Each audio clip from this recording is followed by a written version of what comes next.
位伫三重区这块占地0.2公顷，虽然面积无大，不过却是三重区唯一一地公立公园。正正因为地势甲排水的问题，时常积水。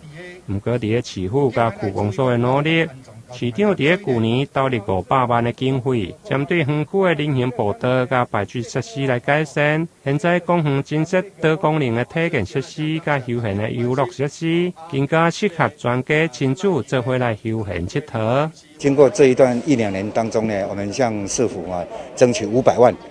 把整个设施改善。本来原先这边都会积水，所以我们垫高步道这边本来都是有树根都把它挖起来，所以我们做平面上的处理以外呢，我们增加公厕也把它改善了。除了这个公厕以外，我们增加一些设施，这一些是尤其是那个沙池，这个是很多在地民众的需求。所以我们看到我们旁边这边的建屋也是蛮多的，所以未来很多新住进来的居民，他们有小孩子，所以需求会更大。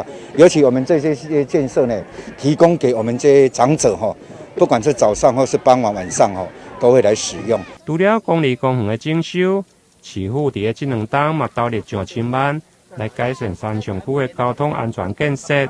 包括儿童的通学步道、加道路拓宽等，未来更加规划三重工业区，会用直通南科，串联西拉雅大道，建立南科甲三重工业区的快捷路网。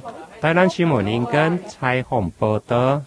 首先呢，我们来介绍我们。